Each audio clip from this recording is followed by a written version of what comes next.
ओम प्रकाश राजभर जी कह रहे थे कि समाजवादी पार्टी की जब सरकार थी, प्रदेश में अराजकता थी, गुंडागिर्दी थी, युवाओं के नाम पर आने वाली नौकरी इससे पहले की योग्यता के आधार पर किसी को नहीं मिलती थी। नौकरी का विज्ञापन निकलते ही भतीजा और चाचा की जोड़ी वसूली के लिए निकल पड़ती थी। वसूली के लिए भाई भतीजेवाद का बोलबाला नौकरियों में होता था। भाई भतीजेवाद के नाम पे डकैती पड़ती थी युवा के हक पर। पैसे दे बगैर किसी को नौकरी नहीं मिल पाती थी और युवा योग्यता के बावजूद अपने आप को ठगा हुआ महसूस करता था। पठन पाठन का माहौल चौपट था।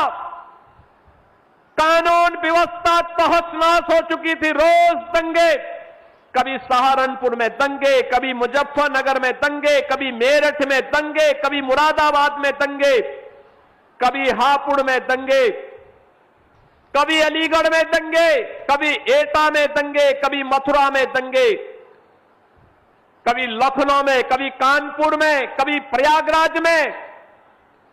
इन्होंने दंगों के माध्यम से उत्तर प्रदेश का माहौल इतना खराब कर दिया था, इतना खराब कर दिया था, लोग उत्तर प्रदेश के नौजवान को देखना पसंद नहीं करते थे।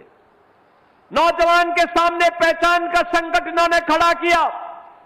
हस्तशिल्पी और कारीगर प्लान करने के लिए मजबूर हुआ था। व्यापारी त्रस्त था। हर समाजवादी पार्टी का झंडा लिया हुआ समाजवादी पार्टी का कोई भी व्यक्ति जाता था, अवैध वसूली करता था।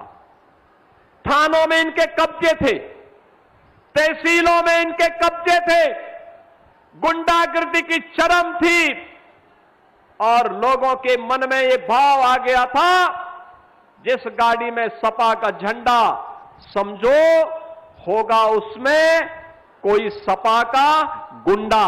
और एक गुंडागिर्दी की चरम प्रदेश के पहचान के लिए, नौजवानों की पहचान के लिए, अन्नदाता किसानों के सामने यहां पर आत्महत्या करने के लिए उन्हें मजबूर करने की स्थिति हो गई थी।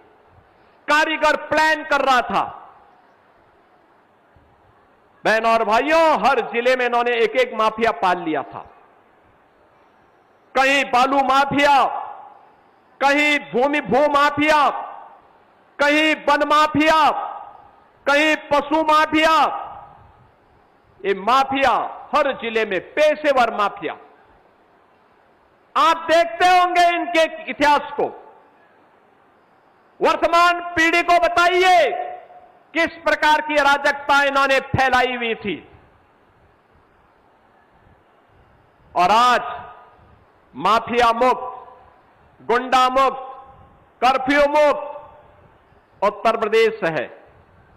नौजवान के सामने पहचान का संकट नहीं, बल्कि नौजवान को नौकरी मिल रही है। 9 लाख से अधिक नौजवानों को हमने डंके की चोट पर सरकारी नौकरी दी है और हमने कहा है कि युवा के हितों के साथ अगर किसी ने खिलवाड़ किया तो उसके लिए जेल होगी और बाप दादों की कमाई को भी जब्त करके गरीबों में बांटने का काम कर देंगे।